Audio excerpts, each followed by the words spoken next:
Assalamu alaikum everyone. Today we are going to study the last topic of your chapter vector, which is scalar triple product and vector triple product. But for the academic year 2020 and 21, and because of this pandemic, the board has decided to reduce your 25% of your syllabus, because of which this vector, in this chapter vector, the subtopic vector triple product has been removed. So this topic vector triple product has been deleted from your syllabus for this academic year only. So you are just have to study scalar triple product. So today we are going to study the scalar triple product, and in this lecture only I will tell you that what kind of questions have been deleted from your last exercise, that is 5.5, and which solve examples are not supposed to study by you. So let's start your chapter, your topic scalar triple product. As the word itself suggests, that here we are going to take the product of three vectors. The word triple means what? Here we are going to deal with three vectors and we are going to take its product. As in the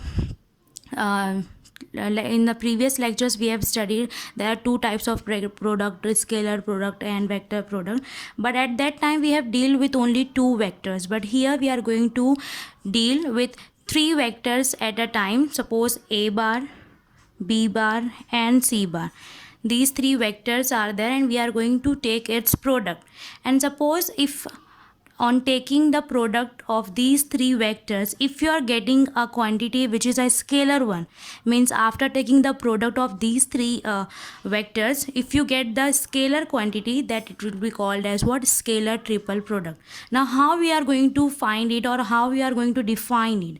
Actually scalar triple product is denoted by a bar, b bar, c bar. This is called the box product, a bar, b bar and c bar, and it is defined as a bar's dot product with the cross product of b bar and c bar. It means that b bar and c bar, on taking the cross product, when you take the cross product of two vectors, you know that here you will get one vector.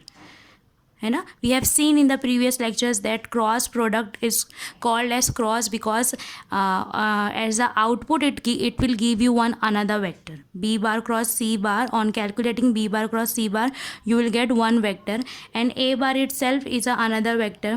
And when you take the dot product of this vector with the another vector, so we know one more thing, that dot product is a scalar quantity. It's a dot product is also called as scalar product. So that's why on taking the dot product of two vectors you will get one scalar quantity. Understood? Here you will get one scalar quantity. It means that this is your scalar triple product. It means a bar, b bar, c bar. It is called as box product. Here you can see this is the notation to denote your scalar triple product. And how to define this a bar dot product with b bar cross c bar? Actually, how will you find the values? Suppose you want to find the value. If your a bar is a1i plus a2j plus a3k, this is your a bar. Similarly you can have another vector b bar like b1i plus b2j plus b3k, and the last one c bar as c1i plus c2j plus c3k.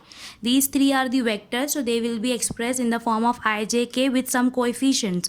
So if you want to find the box product, or you can say the scalar triple product of these three vectors, like a bar's dot product with cross product of b bar and c bar, actually it will be calculated by using this determinant. Here a bar dot product b bar cross c bar. So first is your a bar, that's why here in the first row you will write the coefficients of a bar, that is a1, a2 and a3. Similarly next one is b and c. So b bar, so your b bar's coefficients are b1, b2, b3, and your coefficients for c bar is c1, c2, c3.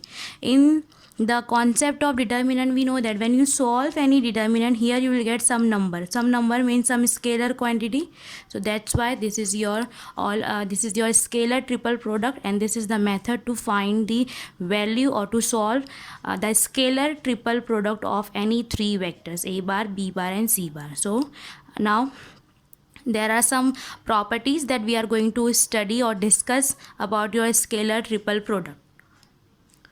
Okay, now let's study some properties of scalar triple product. The very first one is cyclic change of vectors does not change its value. Now what is this cyclic change of vectors? Suppose your first vector is A, then it is B, and then it is C.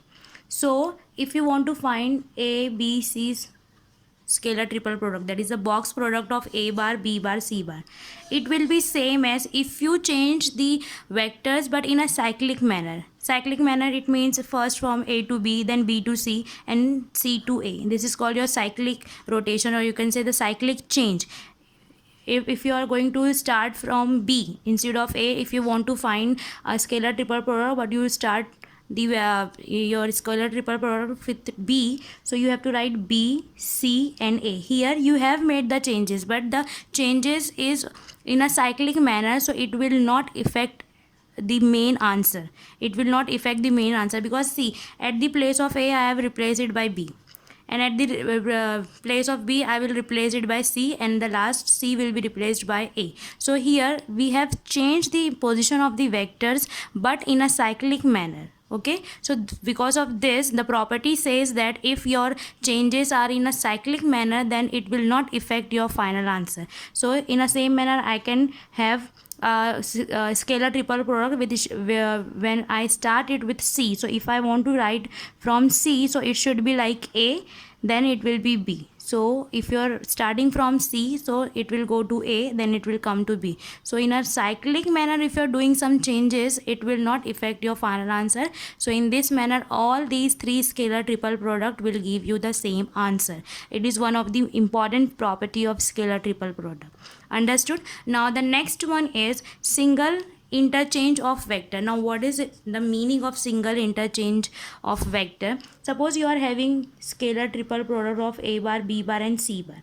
Now instead of b bar and c bar, if I want to interchange their position, means like instead of b I want c, and instead of c I want b. Here I am going to interchange how many times? Only one times. I am replacing b by c and c by a. So we are interchanging the positions of vector. So in this manner it will be like a bar, now it will become c bar and then b bar. So here we are going to interchange the vector only one time. That's why it will be same in terms of magnitude, but they will differ by the minus sign. Understood? If the answer of a bar, b bar, c bar is coming as 8, the answer of a bar, c bar, b bar will be minus 8. So this is if you are changing your vectors, if you are interchanging your vectors only one time, then the same product, the scalar triple product will be differ by minus sign. Understood? So this is the second property we have seen for scalar triple product. Now the very important property, and which will be useful while solving the problems from the exercise 5.5. Now if suppose anytime you get that the scalar triple product for three vectors are coming as 0, so what will be the conclusion you can have by seeing the scalar triple product as the 0 vector, as a 0, as if you are getting answer as 0.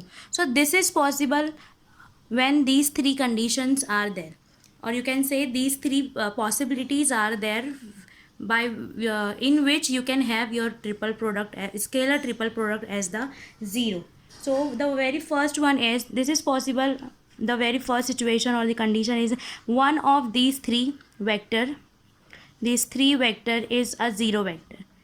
Means out of this a bar, b bar, c bar, if any one of these three vector is a 0 vector, the resultant vector will give you the scalar triple product will be 0. So this is one condition. Now the second condition is that if any two vectors are collinear. Second one is what? This will happen in the case if any two vectors are collinear. Now see, while studying the concept of collinearity of vectors, we have seen that if a bar and b bar are collinear, so I can write b bar as k times a bar, means I can express my b bar as a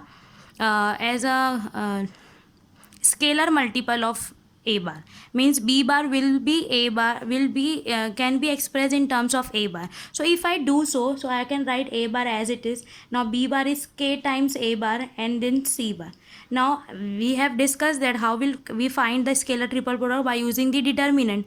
The determinant, if I write of a bar and b bar, here you can see the coefficients value of a bar and here a bar and a bar. It means two rows will be, if I take k common, then I can have a bar means my in the determinant I will have two rows exactly absolutely same. And by the property of determinant, we know that if any two rows or column of any determinant is zero, it is same, is absolutely same, then I can have the determinant will be 0. It means if any two row in a determinant, in certain determinant, if any two row or any two column is same, they are actually same, then the resultant determinant will be equal to what? 0. Because of this property, I can conclude if somewhere I am getting my determinant my scalar triple product is 0, the one of the chances are there any two vectors will be collinear. Here I am using this notation. It means that it is true from both the side. It means if you want to show that any two vectors, if I ask you that I'll give you two vectors, and if I ask you to show that these two vectors are collinear, if I'll give you three vectors and I ask that out of these three show that any two will be collinear, so in that case you have to show that the box product, that is the scalar triple product of these three vectors, will be what? 0. And the last one, now the last condition in which you can have the scalar triple product as 0 is, and it is very important one, it is that it is possible when three vectors are coplanar. Three vectors are coplanar. Now for coplanarity, we have seen many different things, but by using the scalar triple product, if you want to show that any three vectors are coplanar, means they lie in a same plane. Either they, suppose they are not in all the planes, they all three will be in the same plane. So this will be possible. And if you want to show that the three vectors are coplanar, take those three vectors, take its scalar triple product, and if you are getting 0, means here we can claim that yes, these three vectors are coplanar. Understood? So for coplanarity of three vectors, you have to show that the box product of those three vectors is 0. So this is the third property that we have studied about scalar triple product. Now the fourth one, here in the fourth one, it says that here we can replace we can interchange dot by cross. Means at the place of dot I can replace it by cross, and at the place of cross I can write dot. So to calculate a bar's dot product with b bar cross c bar, it is same to calculate a bar cross b bar's dot product with c bar. They all will give you a bar, b bar, c bar's dot product only. Understood? They all are same. Means here if anyone, if is in certain question, if a bar, b bar, c bar has been given to you, and if they ask you to write this one, to find this one, but you will get confused. No, we know that the a dot first one should be with the dot product and the other two should be in cross product. No, this is not the case. You can have first two as a cross product, and the last one you have to take with dot product. So they both are same. At the end you will get the box product, that is a bar, b bar, c bar, by using the determinant, and the answer will remain same. Understood? Now in theorem, in your this scalar triple product, its applications are there are two applications in your syllabus they have given you, but as I told you that few things have been deleted from your syllabus. So so theorem number 9 and theorem number 10 have been removed from your syllabus. The proof have been removed, but the concept have no concept is there. The questions based on these two concepts are included in your syllabus. Only they have removed the proof. Means you are not supposed to learn or study the theorem number 9 and theorem number 10. You have to learn how to use those things which you have proved in theorem number 9 and 10 while solving the problems. So the theorem number 9 gives you the volume of parallelopiped. Now firstly we will try to understand what is this parallelopiped. Parallelopiped, actually this is a look something similar to your cuboid. So if this consider this is your parallelopiped. Now this is a parallelogram which has been which is having 6 different planes. You can have this one. There are 6 different planes. Now here if I am having 3 coterminous edges. Now what is this coterminous edges? Here if this is your this is your O, then OA, OB and OC will be called as coterminous edges. So for this parallelopiped, if I am having 3 coterminous edges as OA, OB and OC. Coterminous edges means they have one point in common. So OA, OB, OC will be called as coterminous edges for this parallelopiped. Then the volume of a parallelopiped will be given by, if I'll give them as a vector as A bar, B bar and C bar. If I say OA is my A bar, if I say OB is my B bar and OC is my C bar, then A bar, B bar, C bar will be called as what?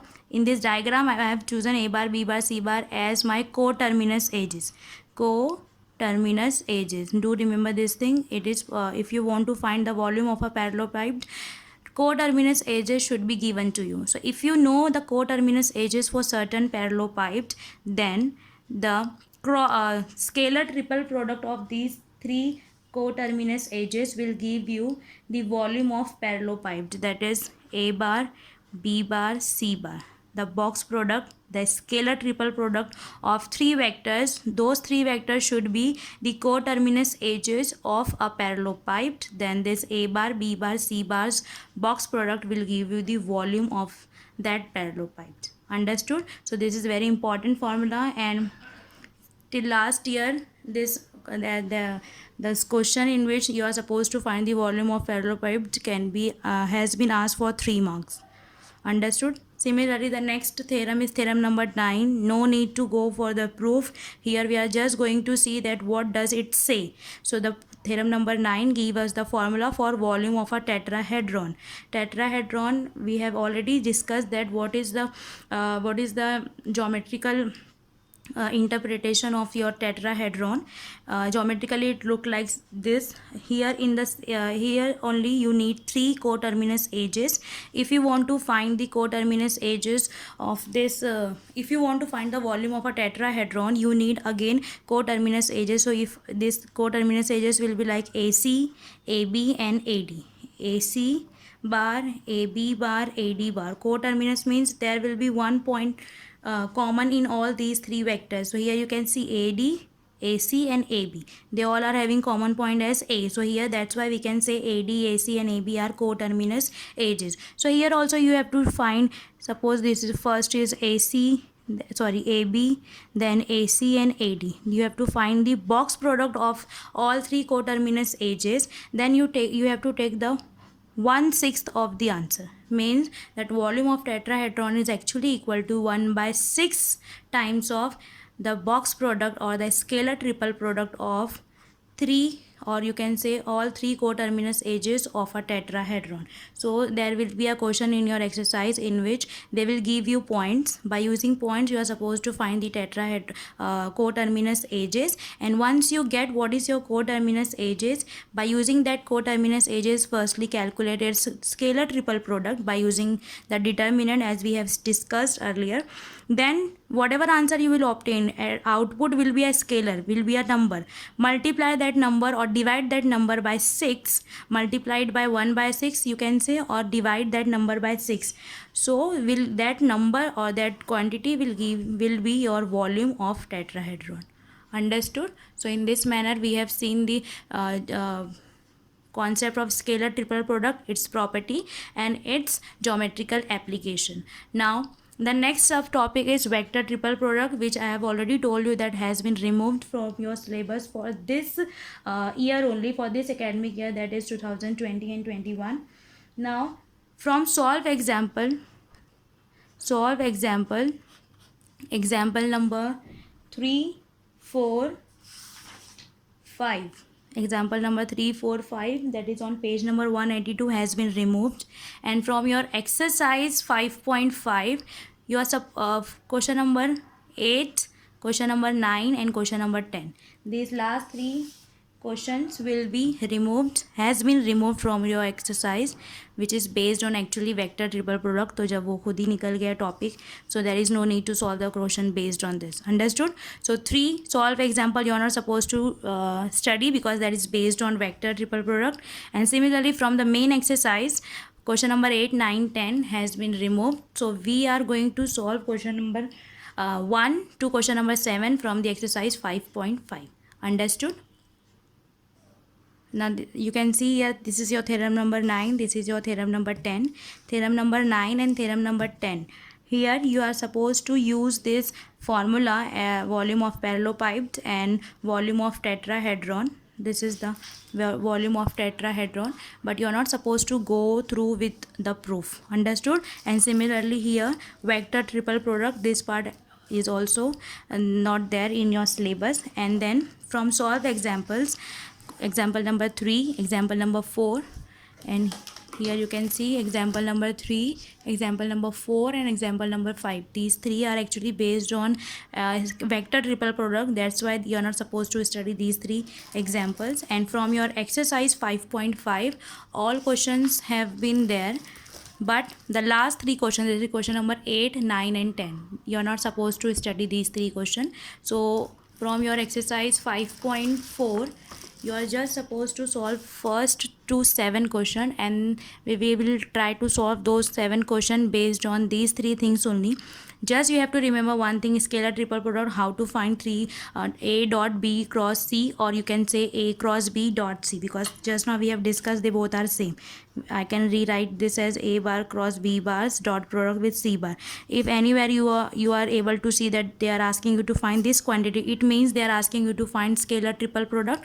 And you know how to find the scalar triple product by using the determinant. First row will be the coefficients of first vector, second row will contain coefficient of second vector, and third row will contain coefficient of third vector. Understood? Then we have seen some of the properties of scalar triple product, and you have to use these properties while solving or prove that kind of questions. Understood? And then the last 2 important formulae, volume of the parallelepiped, volume of the tetrahedron, and the questions based on this parallelepiped and tetrahedron's volume is basically is of 3 or 4 marks.